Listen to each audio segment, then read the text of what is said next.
Teacher की एक छोटी सी कहानी जो है वो सुनाने जा रहा हूँ और कुछ ना कुछ आपको इससे सीखने को मिलेगा। तो एक बार क्या होता है कि एक टीचर जो है कक्षा में एक टेस्ट ले रहा होता है बच्चों का। तो सभी उस टेस्ट को कर रहे होते हैं। बीच में 5 मिनट का एक ब्रेक होता है, तो टीचर थोड़ा सा बाहर कक्षा से चले जाते हैं।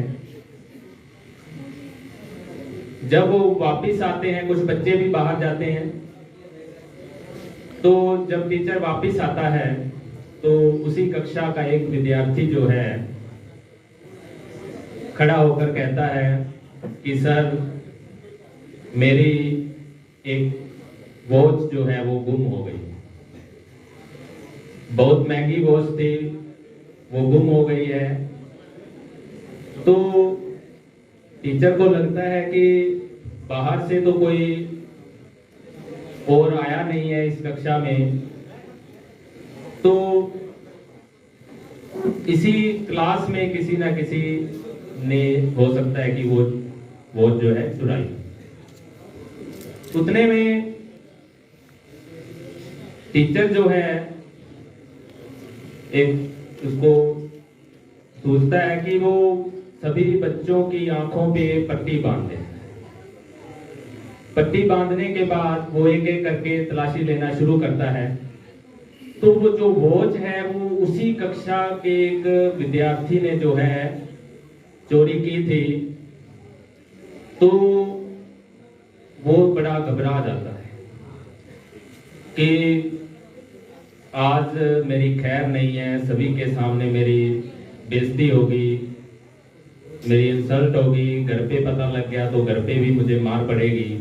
तो बुरे बुरे उसके मन में ख्याल आने लगते हैं, यहाँ तक कि वो ये सोचने लगता है कि मैं आज सुसाइड करूंगा, कितनी मेरी बेइज्जती होगी।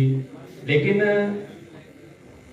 वो टीचर थोड़ा सा सूझवान होता है, वो बच्चों की आंखों में पट्टी बांध देता है और एक एक करके तलाशी लेने लगता है।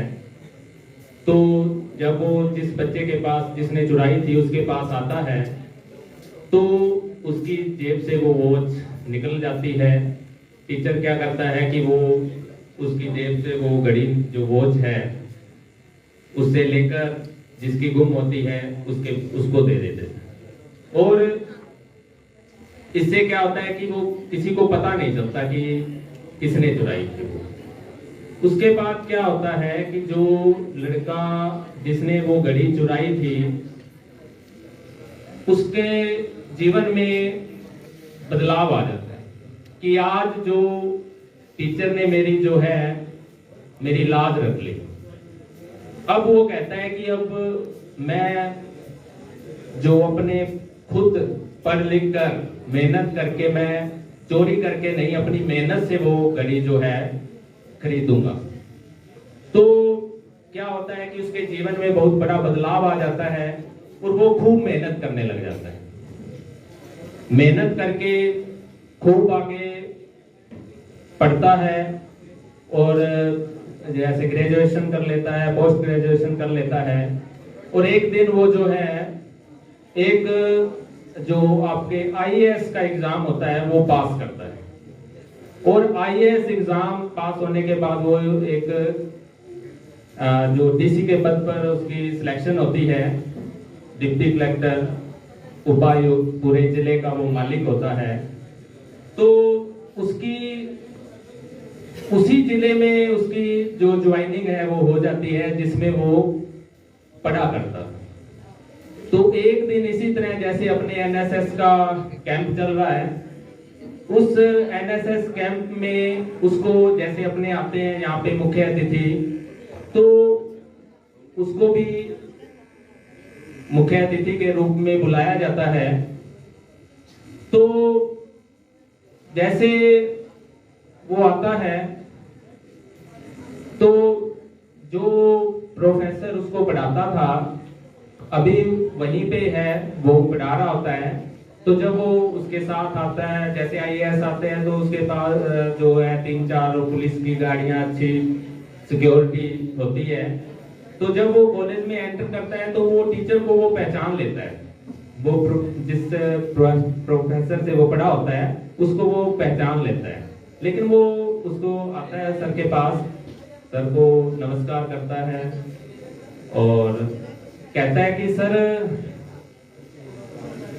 जैसे सर को कहता है कि मैंने सर, आपने मुझे पहचाना नहीं शायद।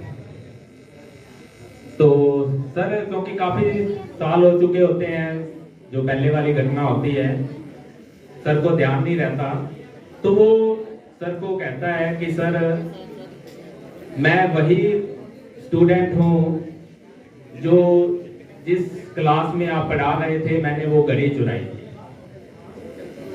तो सर को कहता है कि सर, आपने शायद मुझे पहचाना नहीं, आपने उस दिन मेरी लाज रख ली थी। मैं वही स्टूडेंट हूँ जिसने वो घड़ी चुराई थी और आपने वो आंखों पे पट्टी बांध दी थी सभी बच्चों के। तो आपने मुझे, वो उसको ध्यान आ जाता है टीचर को। तो वो कहता है कि आपने मुझे नहीं पहचाना सर। वो कहता है कि दरअसल बात ये है कि जब मैं बच्चों के आंखों में पट्टी बांधी थी, वो तो बांधी थी, मैंने अपनी आंखों में भी उस समय पट्टी बांध ली थी। मैं ये नहीं चाहता था कि मेरी निगाह में कोई मेरा स्टूडेंट नीचा हो। तो वो कहता है, उसके जो स्टूडेंट होता है वो उसको गले लगा लेता है टीचर को। तो मतलब क्या है कि कभी कभी टीचर देखकर भी अनदेखा कर देता है। तो क्योंकि हो सकता है कि उसने उसकी गलती को माफ कर दिया, उसके जीवन में इतना बड़ा बदलाव आ गया। तो कभी कभी हम किसी को माफ कर देना, ये भी जीवन में हो सकता है उसके जीवन में कितना बड़ा बदलाव आ गया, फिर वो आगे कितना बड़ा। तो टीचर भी आपकी गलतियों को देखकर कई बार अनदेखा भी कर देते हैं, कई बार आपको टोक भी देते हैं। तो इसलिए आपको बुरा नहीं मानना चाहिए अगर कोई टीचर आपको कह भी देता है कि चलो कोई बात नहीं, तो आपके फायदे के लिए ही कहता है। तो इससे, इस कहानी के माध्यम से ये सीख मिलती है कि हमें जो है अपने गुरुजनों का, अपने अध्यापकों का जो है मान सम्मान करना चाहिए। और क्योंकि वो आपके फायदे के लिए ही आपको कुछ कहते हैं या टोकते हैं, उसमें उनका खुद का कोई वो नहीं होता, इसका आपकी ही भलाई है।